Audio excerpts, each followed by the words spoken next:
अंजलि वर्मा जी। राधे महाराज जी। गुरुदेव भगवान कृपा करके महाराज जी बताइए कि किसी साध्वी और ब्रह्मचारिणी का जीवन किस प्रकार होना चाहिए, उनकी क्या दिनचर्या होनी चाहिए, उन्हें किन किन बातों का ख्याल रखना चाहिए जिससे वो गलती करने से बच सके। सबसे पहली बात है कि उसको भगवान का निरंतर स्मरण करना चाहिए।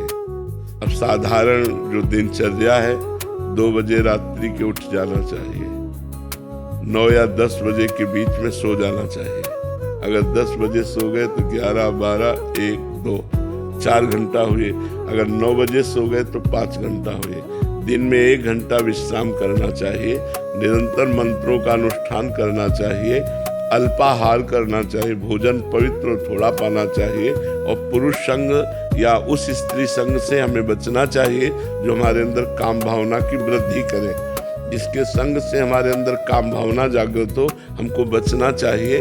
हमें पवित्र जीवन निर्वाह करना चाहिए और निरंतर भजन परायण रहना चाहिए, तभी हम निकल सकते हैं। अगर कुसंग रहा तो फिर नहीं निकल पाएंगे। कुसंग में फिर वो एक नाटक मात्र रहेगा ब्रह्मचारिणी का।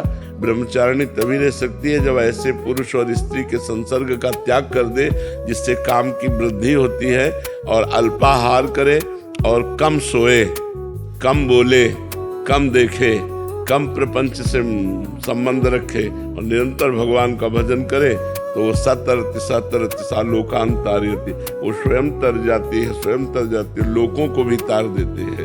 तो अपने कुल का भी पावन करने का सौभाग्य मिलेगा। पर ऐसा चले तब है, बहुत कठिन है, बहुत कठिन है।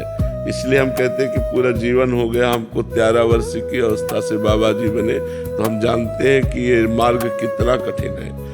जब एकांत में हो और कोई अपना नहीं है और मन जब परेशान करता है, उस समय की स्थिति कोई नहीं, कोई मनोरंजन नहीं, किसी से कोई मित्रता नहीं, कोई शत्रुता नहीं, कोई मनोरंजन नहीं, बहुत कठिन जीवन है।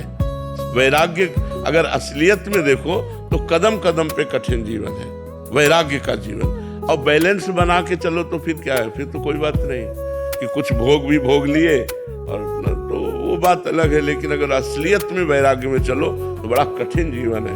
तभी उसको सारा जगत नमस्कार करता है। भाई जगत नमस्कार क्यों करता है? इसीलिए तो करता है कि कठिन जीवन से, कठिन तपस्या से पार होकर वो जगत मंगल करते हैं, इसलिए जगत उनको नमस्कार करता है। तो ब्रह्मचारिणी जीवन बड़ा कठिन जीवन है। भगवान कृपा करे, जो चलते हैं उनको सहयोग करे, क्योंकि 1-2 साल आप कहो ब्रह्मचर्य रहो तो रह लेंगे। आजीवन ब्रह्मचर्य ना कोई खेल तमाशा समझते हो। अब जैसे आपको भूख लगी, आपने भोजन पा लिया, तो आपने भूख का कष्ट कहाँ झेला? जब भूख लगे और भोजन ना पाओ और भोजन सामने हो, तब आपको पता चलेगा कि भूख का क्या कष्ट होता है। ऐसे अपने लोगों को पूरा जीवन इस बात का, लेकिन वो सब चाहतों को काट कर केवल भगवान के लिए चलना असलियत में। अरे बैलेंस बना के चलना वो एक अलग पाखंड है, वो तो फिर नाटक है, कुछ भी करो।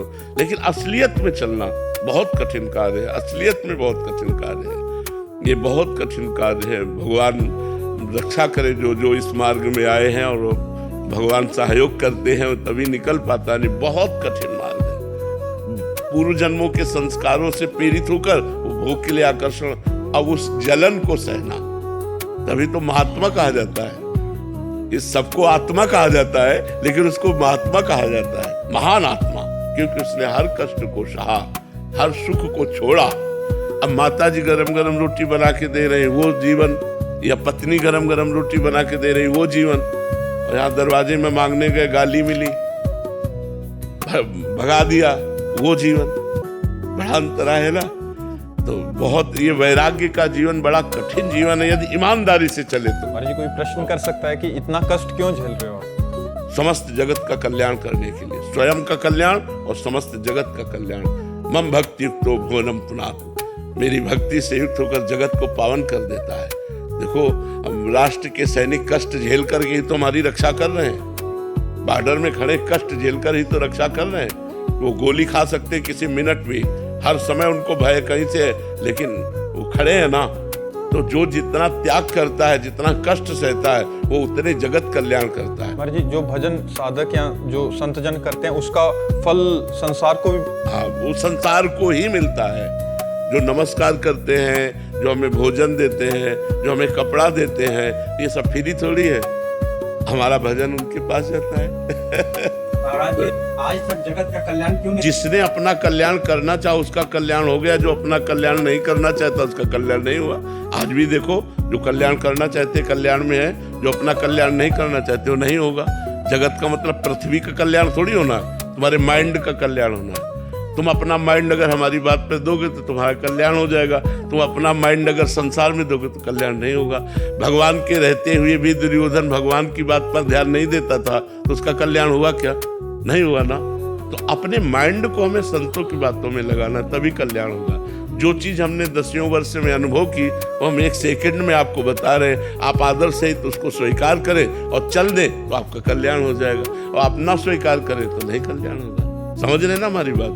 पारसमणि रखी हुई है और लोहा ना छुए तो सोना नहीं बनेगा, अगर छू जाए तो सोना बन जाएगा। संत जन है, उनकी हम आदर सहित प्रणिपातेन प्रश्न साष्टांग दंडवत और श्रद्धा के साथ उनकी बात को हम माने तो कल्याण। देखो लाखों लोगों का परिवर्तन हो रहा है कि नहीं हो रहा है? समाज का अपने परिवर्तन हो रहा है। तो जो बात मान रहे हैं उनका परिवर्तन हो रहा है, जो नहीं मान रहे हैं उनका परिवर्तन नहीं हो रहा। ऐसे ही भगवान के अवतार के समय था, जो भगवान की बात मानते थे, भगवान को भगवान मानते थे, उनका कल्याण हो गया, और जो भगवान को भगवान नहीं माने उनका कल्याण नहीं हुआ। दुर्योधन भगवान को भगवान ही नहीं मानता था, तो भगवान उपदेश करते थे तो वो समझता था पांडव के पक्ष से। भगवान तो समदर्शी है। संधि कराने भी गए, दुर्योधन ने बंदी बनाने की कोशिश की भगवान को, तो भगवान ने विराट रूप दिखाया कि तू क्या बंदी बना सकता है मेरे को। तो ये बात है, अगर आप सुधरना ना चाहें तो संतों के पास भी रहकर आप सुधर नहीं सकते। आप सुधरना चाहें तो लाखों कोस दूर से संत की बात सुनकर आप अपना कल्याण कर सकते हैं। तो बात हमारी सुधरने की है। हम पर भगवत कृपा है, हम पर संत कृपा है, लेकिन हम पर हमारी कृपा नहीं है। हम अपने को गलत मार्ग में लगा रहे हैं, तो फिर कैसे कल्याण होगा बच्चा? समझ आए आपकी बात? हमारी इच्छा बीच में आ रही है। हाँ, इसी इच्छा का त्याग करके हमें संत की आज्ञा पर चलना होगा। बिना अपने को ऐसे थोड़ी हो जाता कल्याण। संत गुरुदेव की शरण में जाकर उनकी आज्ञा के अनुसार साधना करनी होती है। तो साधना क्या है ये गुरु बताएंगे, चलना कैसे ये गुरु बताएंगे, चलाना कैसे ये गुरु सामर्थ्य देंगे, लेकिन चलना आपको होगा। जैसे हमने रसोई बना के दे दी तो खाना तो आपको होगा। अगर आप ना खाएं तो रसोई बाहर रखी रहेगी, आपका पेट भूखा रहेगा। इसी प्रकार साधन धाम मोक्ष कर द्वारा पाई न जे परलोक संभारा, सो परत दुख पावई सिर धुनि धुनि पछताए, काल ही कर्म ईश्वर मिथ्या दोष लगाए। काल कर्म और ईश्वर को झूठा दोष लगाकर वो प्रमाद स्थिति में मनमानी आचरण करके, तो ये भगवान की इच्छा नहीं, आपकी वासना है। तभी तो कहते बड़ा कठिन है, क्योंकि वासना का त्याग करके, कामना का त्याग करके भगवान के मार्ग में चलना। भगवान दिखाई नहीं देते और भोग सामने दिखाई देता है, और उसमें सुख है नहीं। भोगते भोगते जीवन व्यतीत हो गया, फिर भी वही भोग वासना की लालसा लगी। समझ पाए बच्चा?